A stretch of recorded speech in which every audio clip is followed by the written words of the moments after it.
ከ15 እስከ 20% የሚሆኑ ነፍሰ ጡር እናቶች ውርጃ ሊያጋጥማቸው ይችላል። ውርጃ እንዲያጋጥም የሚያደርጉ ምክንያቶች አንዳንዶቹ ለአንድ ጊዜ ብቻ ምክንያት ሲሆኑ፣ ሌሎች ደግሞ ለተደጋጋሚ ውርጃ መከሰት እንደ ምክንያት ሊሆኑ ይችላሉ። ጤና ይስጥልኝ፣ ዶክተር መሰለ ነኝ፣ የጽንስና ማህፀን ስፔሻሊስት ሐኪም። ውርጃ በተለያዩ የእርግዝና ወቅት ላይ ሊያጋጥም ይችላል። በየትኛው የእርግዝና ወቅት ላይ በብዛት ያጋጥማል ብላችሁ ታስባላችሁ? የትኛው የውርጃ አይነት ነው ለህይወት እጅግ በጣም አስጊ ነው? እነኚህና መሰል ጉዳዮችን በዚህ ቪዲዮ ላይ በስፋት የምንዳስሳቸው ይሆናል። በዚህ ቪዲዮ ዋና በመጀመሪያዎቹ 3 ወራት ውርጃ እንዲያጋጥም የሚያደርጉ ምክንያቶችን በተመለከተ መረጃዎችን ይዤላችሁ ቀርቤያለሁ። ለቻናሉ አዲስ ከሆናችሁ ቻናሉን ላይክ፣ ሼር እና ሰብስክራይብ በማድረግ ጀምሩ።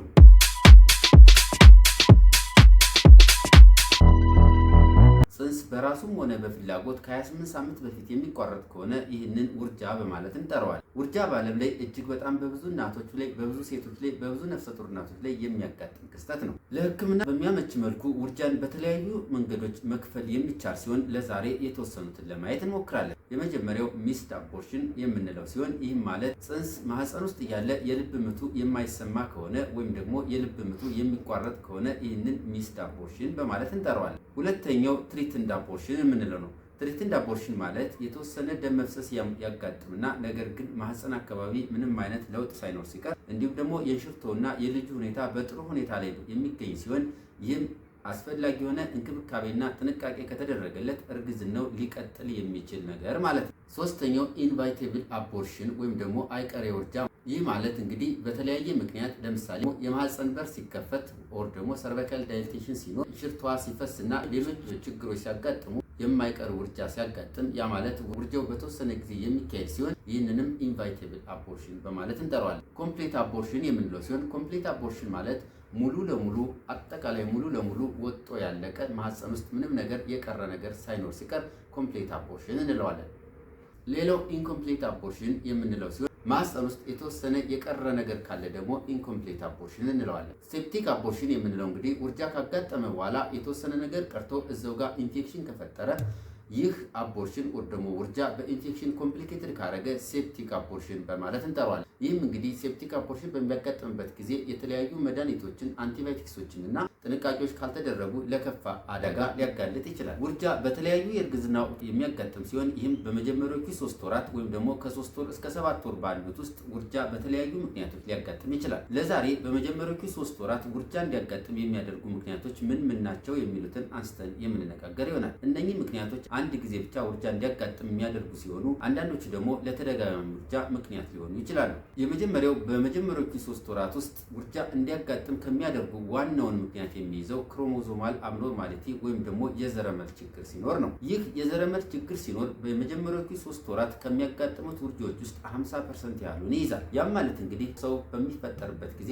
23 ክሮሞዞምስ ከእናት 23 ክሮሞዞምስ ከአባት በአጠቃላይ 46 ክሮሞዞምሶችን ይዞ ይፈጠራል። እነዚህ 46 ክሮሞዞምሶች ደብል ነው ወይም ደግሞ እጥፍ ነው በ23 ተሰድረው ይገኛሉ። ያም ማለት ክሮሞዞማል ለምሳሌ 2 እጥፍ ክሮሞዞምሱ 2 እንደዚህ ያለ 23 እጥፍ ክሮሞዞምሶችን ይዞ ሰው ይሆናል ማለት ነው። ስለዚህ እነዚህ ክሮሞዞች በሚሰደሩበት ጊዜ ትክክለኛ ስድር ከሌላቸው በትክክል ካልተደረደሩ አንዳንድ ጊዜ አልፎ ውርጃ ሊያጋጥም ይችላል። በእርግጥ የእነዚህ ክሮሞዞማል አብኖርማሊቲዎች አንዳንድ ጊዜ ተወልዶ ልጁ ጋር ችግርም ሊፈጥሩ ይችላሉ።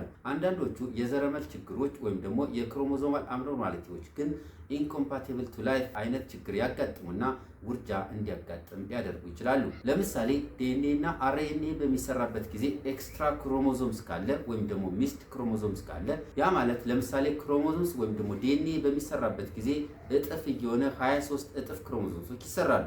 እንደኚህ እጥፍ ሆኖ በሚሰሩበት ጊዜ ተጨማሪ ሌላ ክሮሞዞምስ ከተጨመረ ለምሳሌ ትሪፕል ከሆነ 3 ክሮሞዞምስ ባንዴ ካሉ ወይም ደግሞ አንደኛው ክሮሞዞምስ ሚስድ ሆኖ አንዷ ክሮሞዞምስ ብቻ የምትሆን ከሆነ ዛቲስ ሚስድ ክሮሞዞምስ አለ ማለት። እነኚህ ነገሮች ካሉ ብዙ ጊዜ ለውርጃ ምክንያት ሊሆኑ ይችላሉ። የተቋረጠው ጽንስ ለናሙና ተልኮ በዛ ምክንያት ሊታወቅ ይችላል ማለት ነው። ሁለተኛው የአፈጣጠር ችግሮች ሲኖሩ ነው። እነኚህ የአፈጣጠር ችግሮች ሲኖሩ አንዳንዶች እርግዝናው ለተወሰነ ጊዜ እስከሚወለድ ድረስ ሊያደርሱ ይችላሉ። አንዳንዶች የአፈጣጠር ችግሮች ግን የተወሰነ ከእርግዝና ወራት ውጭ ማለፍ ስለማይችሉ ውርጃ እንዲያጋጥም ምክንያት ሊሆኑ ይችላሉ። በሶስተኛ ደረጃ የምናያቸው ኢንፌክሽን የምንለው ነው። የተለያዩ የኢንፌክሽን ደረጃዎች ያሉ ሲሆን እነኚህ ኢንፌክሽኖች በሚኖሩበት ጊዜ ውርጃ እንዲያጋጥም እንደ ምክንያት ይይዛሉ። ብዙ አይነት የኢንፌክሽን አይነቶች አሉ ሲሆን ዋነኛው ቶርች የምንለው ኢንፌክሽን ይይዛል። ቶርች ማለት የተለያዩ የኢንፌክሽን አይነቶች ስብስብ ሲሆን ይህም ለምሳሌ ቶክሶፕላስሞሲስ፣ ሳይቶሜጋሎ ቫይረስ፣ ሩቤላ እና ሄርፐስ ሲምፕለክስ ቫይረስ የመሳሰሉትን አቅፎ የያዘ ሲሆን ከነኚህ አንደኛው ኢንፌክሽን ያለባት እናት ከሆነች ጽንሱ ላይ እጅግ ከፍተኛ የሆነ ጉዳት ስለሚያደርሱ ውርጃ እንዲያጋጥም እንደ ምክንያት ሊወሰዱ ይችላሉ። ተደጋጋሚ የሆነ ውርጃ የሚያጋጥማት እህት ከሆነች አንደኛ እንድታሰራ የሚደረገው ቶርች የተባሉ ኢንፌክሽን መኖር አለመኖራቸውን ነው። እነኚህ ኢንፌክሽኖች ካሉ እርግዝና ከማጋጠሙ በፊት ቢታከሙ እጅግ በጣም ይመከራል። ሌሎች ኢንፌክሽኖች ካሉ በጊዜ ያልታከሙ ቀለል ያሉ ኢንፌክሽኖች ካሉ አሁንም ለውርጃ እንደ ምክንያት ሊወሰዱ ይችላሉ። ለምሳሌ የሽንት ቧንቧ ኢንፌክሽን፣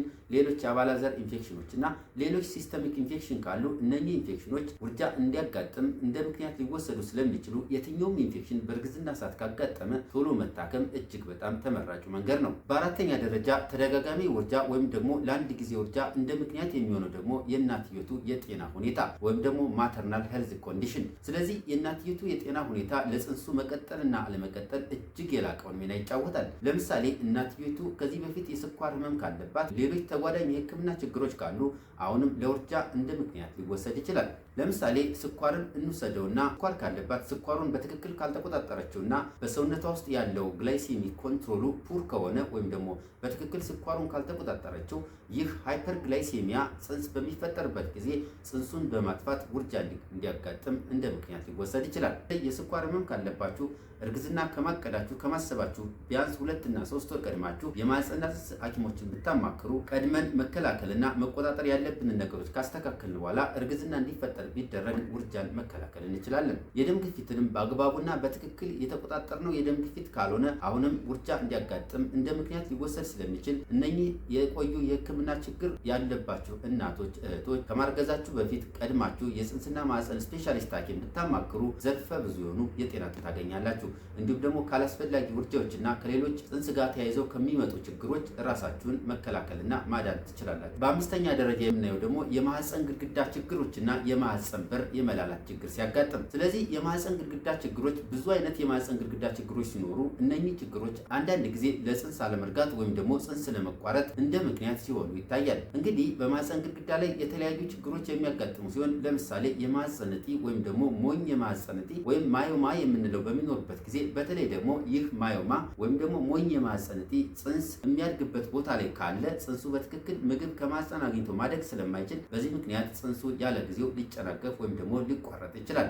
እንዲሁም አንዳንድ ጊዜ በተለያየ ምክንያት የማህፀን ግድግዳ እርስ በርሱ ሊጣበቅ ስለሚችል የማህፀን መጣበቅ ችግር ሲያጋጥምም እንዲሁ ለውርጃ እንደ ምክንያት ሊወሰድ ይችላል። የማህፀን የአፈጣጠር ችግሮች ሲኖሩ ጽንስ እንዲቋረጥ ትልቁን ሚና ይዛሉ። የተለያዩ የማህፀን የአፈጣጠር አይነቶች ሲኖሩ እነኚህ የማህፀን የአፈጣጠር ችግሮች እንደ ችግራቸው ወይም እንደ አይነታቸው ውርጃ እንዲያጋጥም እንደ ምክንያት ሊሆኑ ይችላሉ። የማህፀን የአፈጣጠር ችግር መኖር አለመኖሩን አልትራሳውንድ ወይም ደግሞ የማህፀን አልትራሳውንድ ወይም ደግሞ ኤምአርአይ እና ሌሎች የምርመራ አማራጮችን በመውሰድ መለየት እጅግ በጣም አስፈላጊ ሊሆን ይችላል። ከዚሁ ጋር ተያይዞ የማህፀን በር መላላት ችግር ወይም ደግሞ ሰርቫይካል ኢንኮምፒተንሲ በሚያጋጥምበት ጊዜ አሁንም አንዳንድ ጊዜ ውርጃ ቶሎ ቶሎ እንዲያጋጥም እንደ ምክንያት ሊቆጠር ይችላል። በእርግጥ ይህ የማህፀን የመሸከም አቅም የደከመ ሲሆን ወይም የላላ ሲሆን ብዙ ጊዜ ከሰከንድ ትራይሚስተር ወር ደግሞ ከ3 ወር በኋላ ባለው የእርግዝና ጊዜ እርግዝና እንዲቋረጥ እንደ ምክንያት የሚወሰድ ሲሆን ነገር ግን አንዳንድ ጊዜ ሾርት ሰርቪክስ በሚኖርበት ጊዜ አልፎ አልፎ በመጀመሪያዎቹ 3 ወራትም እርግዝና እንዲቋረጥ እንደ ምክንያት ሊሆን ይችላል። በስድስተኛ ደረጃ ሌሎች ላይፍ ስታይል ፋክተርስ፣ ሌሎች የአኗኗር ዘይቤ ችግሮች ለውርጃ መፈጠር እንደ ምክንያት ሊወሰዱ ይችላሉ። ለምሳሌ ይህች ነፍሰ ጡር እናት አልኮልን የምትጠቀም ከሆነ፣ ሲጋራ የምታጨስ ከሆነና ሌሎች ሰብስታንሶችን ድረጎችን የምትወስድ እናት ከሆነች እንዲሁ ውርጃ በተደጋጋሚ ሊያጋጥማት ይችላል። በእንደዚህ አይነት ሱስ ውስጥ ያለች እናት እርግዝና ከማቀዷ በፊት የጽንስና ማህፀን ስፔሻሊስት ሐኪሞችን አማክራ መተው ያለበትን ነገር ትታ እርግዝናው ቢፈጠር እንዲሁ ተደጋጋሚ ውርጃ እንዳይፈጠር ከማድረጉም ባለፈ ልጆች ከተወለዱ በኋላ ለሚያጋጥሙት ዘርፈ ብዙ ችግሮችን ለመከላከል እጅግ በጣም የላቀውን ሚና ይጫወታል። በሰባተኛ ደረጃ ሆርሞናል ዴፊሽንሲ ሲያጋጥም በተለይ ደግሞ ፕሮጀስትሮን የምንለው ሆርሞን እጥረት የሚያጋጥም ከሆነ እንዲሁ እርግዝና እንዲቋረጥ እንደ ምክንያት ሊወሰድ ይችላል። 9 ወር ሙሉ እርግዝናው እንዲቀጥል ከሚያስችሉን ሆርሞኖች አንዱና ዋነኛው ፕሮጀስትሮን የተባለ ሆርሞን ነው። በተለይ ደግሞ ለመጀመሪያዎቹ 9 የእርግዝና ሳምንታት ፕሮጀስትሮን ከእናት የእንቁላል ከረጢት ላይ እየተመረተ እርግዝናውን እስከ 9 ሳምንት ድረስ ያቆይልናል። ይህች እናት ምክንያት የፕሮጀስትሮን እጥረት ካለባት እርግዝናው እንዲቋረጥ እንደ ምክንያት ሊሆን ይችላል። ተደጋጋሚ ውርጃ በሚያጋጥምበት ጊዜ